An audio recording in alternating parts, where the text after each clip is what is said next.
નમસ્કાર મારા વાલા દર્શક મિત્રો, દેશ વિદેશમાં રહેતા મારા દરેક દર્શક મિત્રોને હર હર મહાદેવ અને જય સ્વામિનારાયણ। મિત્રો, આજના વિડીયોમાં આપણે મેથી વિશે વાત કરવાના છીએ અને ખાસ કરીને જે મેથીના દાણા આવે છે તેના વિશે વાત કરવાના છીએ। તો આ વિડીયોમાં હું તમને મેથી દાણામાં કયા કયા પોષક તત્વો હોય છે, મેથી દાણા કોણે ન ખાવા જોઈએ, કેટલા ખાવા જોઈએ અને કેવી રીતે ખાવા જોઈએ, અને જો કયા ટાઈમે ખાઈએ તો આપણને વધારે ફાયદો થાય છે તેના વિશે આપણે વિસ્તૃતમાં વાત કરશું। તો એક પણ મિનિટની વાર કર્યા વગર આપણે આ રસપ્રદ વિડીયોની શરૂઆત કરીએ। મિત્રો, વાત કરીએ તો આપણા રસોડામાં એવી ઘણી બધી વસ્તુઓ છે કે જે આપણા સ્વાસ્થ્ય માટે ખૂબ જ ફાયદાકારક છે અને તેમાંની એક વસ્તુની આપણે જે વાત કરવાના છીએ એ છે મિત્રો મેથી। મિત્રો, મેથીને ઇંગ્લિશમાં ફેનુગ્રીક કહેવામાં આવે છે અને તેનો સામાન્ય રીતે આપણા ખોરાકમાં સ્વાદ વધારવા માટે એનો ઉપયોગ થાય છે, પણ આયુર્વેદમાં તેનું ઔષધીય મહત્વ ખૂબ જ બતાવવામાં આવેલ છે। મિત્રો, વાત કરીએ તો આપણું અત્યારે મોડર્ન સાયન્સ પણ મેથીના ફાયદાઓ વિશે ઘણી બધી વાતો કરે છે અને જો રિસર્ચ વિશે આપણે વાત કરીએ તો નેશનલ ઇન્સ્ટિટ્યૂટ ઓફ હેલ્થમાં પ્રકાશિત એક રિપોર્ટ અનુસાર મેથીનો અર્ક શરીરની ચરબી ઘટાડવાનું કામ કરે છે તથા તે સ્નાયુઓને મજબૂત બનાવવા ઉપરાંત સ્ટેમિનાને પણ સ્વસ્થ રાખવાનું વાત કરે છે।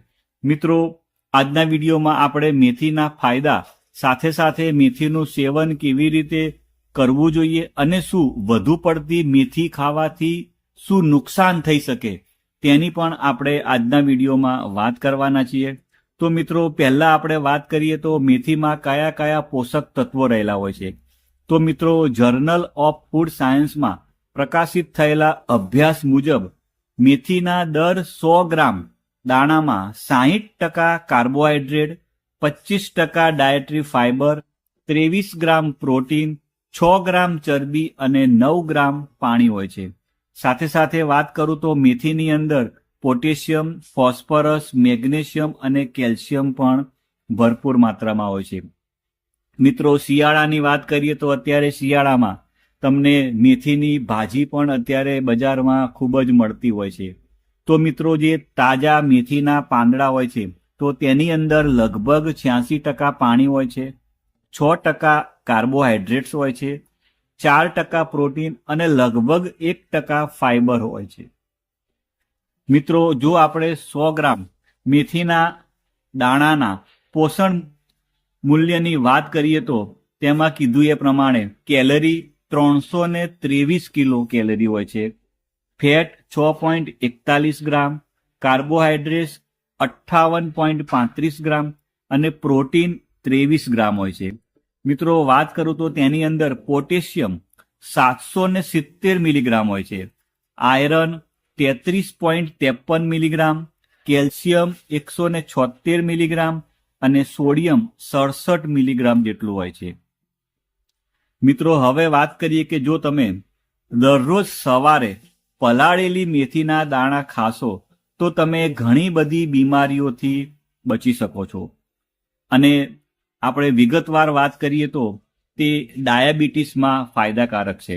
મિત્રો, મેથીના દાણામાં ઓછો ગ્લાયસેમિક ઇન્ડેક્સ હોય છે જે બ્લડ સુગર લેવલને નિયંત્રિત કરવામાં મદદ કરે છે। જે લોકોને ડાયાબિટીસની સમસ્યા હોય તેમણે પોતાના આહારમાં મેથીનો સમાવેશ કરવો જોઈએ। મિત્રો, મેથીના પાન, પાવડર અને બીજ ત્રણેય ડાયાબિટીસના દર્દીઓ માટે ફાયદાકારક છે। આ સિવાય વાત કરીએ તો મેથીના દાણા કોલેસ્ટ્રોલ લેવલને પણ કંટ્રોલ કરવામાં મદદ કરે છે। મિત્રો, મેથી વજન ઘટાડવામાં પણ મદદરૂપ થાય છે। એની પાછળનું કારણ એ છે કે મેથીના દાણામાં દ્રાવ્ય ફાઇબર હોય છે જેનાથી પેટ ભરેલું લાગે છે, તે ભૂખ ઘટાડવાનું કામ કરે છે અને ચયાપચયમાં સુધારો કરે છે। તે કેલરી બર્ન કરવામાં મદદ કરે છે। જે લોકો વજન ઘટાડવા માંગે છે તો તે લોકો તેમના રોજિંદા આહારમાં મેથીનો સમાવેશ કરવો જોઈએ। મિત્રો, મેથી એ આંતરડાને સ્વસ્થ અને મજબૂત રાખવાનું કામ કરે છે. તેની પાછળનું કારણ એ છે કે મેથીનું સેવન કરવાથી પાચન સંબંધી સમસ્યાઓમાં રાહત મળે છે, કારણ કે તેમાં ઉચ્ચ ફાઇબર હોય છે જે આંતરડાને સાફ કરે છે. વધુમાં મિત્રો વાત કરીએ તો મેથીમાં એન્ટીઓક્સિડન્ટ ગુણો પણ જોવા મળે છે કે જે ગેસ્ટ્રો ઇન્ટેસ્ટાઇનલ સિસ્ટમને સ્વસ્થ બનાવે છે. અને આ સ્થિતિમાં જે લોકોને કબજિયાત, એસિડિટી અને પેટની સમસ્યાઓથી પરેશાન છે અને તેઓ જો નિયમિત રીતે મેથીનું સેવન કરે તો તેમને ચોક્કસ ફાયદો થાય છે. મિત્રો વાત કરીએ તો મેથી પોલિસિસ્ટિક ઓવરી સિન્ડ્રોમ અને પોલિસિસ્ટિક ઓવેરિયન ડિઝીઝ માટે પણ ફાયદાકારક છે.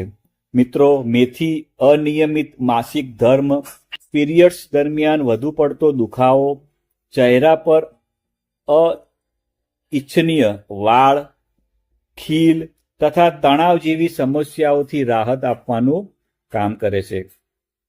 મિત્રો વાત કરીએ તો મેથી શ્વાસ સંબંધી રોગોમાં પણ ફાયદાકારક છે.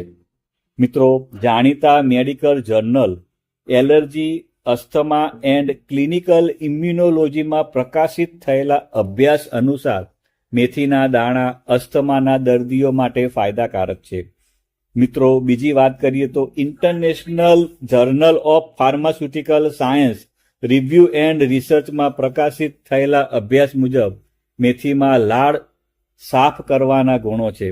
આ સિવાય મેથી ઘણી બધી પરિસ્થિતિઓમાં ફાયદાકારક છે.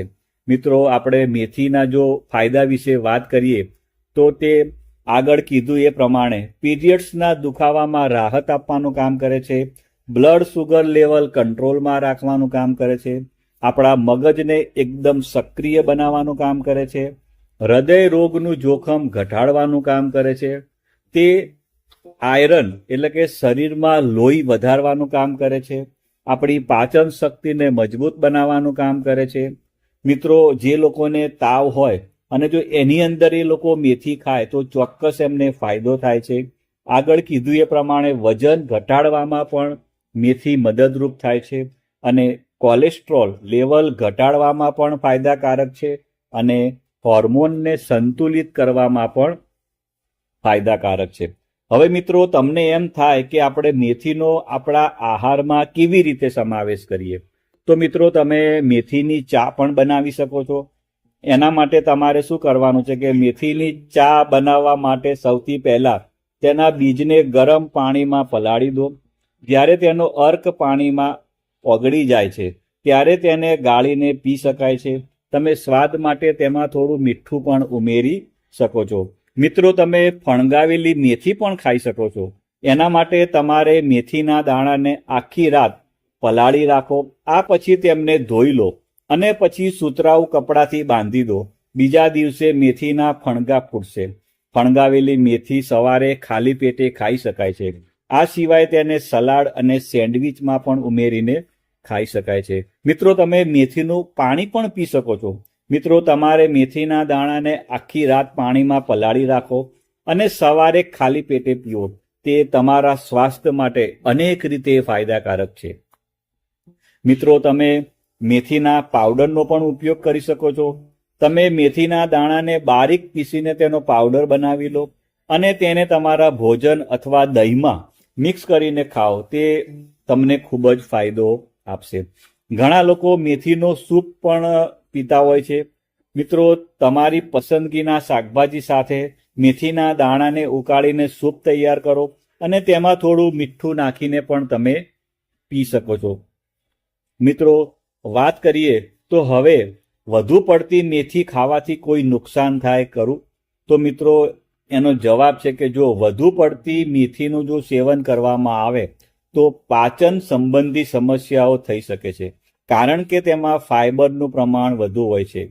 મિત્રો વાત કરીએ તો જો તમે વધુ પડતી મેથી ખાઓ છો તો મેથીનો ગુણ ગરમ હોય છે, જેના કારણે શ્વાસ લેવામાં તકલીફ પડી શકે છે. પેટ સંબંધિત સમસ્યાઓ જેમ કે ઝાડા, ઉબકા અને ઉલટી પણ થઈ શકે છે. કેટલાક લોકોને મેથીથી એલર્જી પણ હોઈ શકે છે. મિત્રો, ઘણા લોકોને ત્વચા પર સોજો, લાલાશ અથવા ફોલ્લીની સમસ્યા પણ થઈ શકે છે. મિત્રો, પેશાબ, પરસેવો અથવા બ્રેસ્ટ મિલ્કમાં દુર્ગંધની પણ સમસ્યા થઈ શકે છે. મિત્રો, હવે વાત કરીએ તો કોણે મેથી ન ખાવી જોઈએ.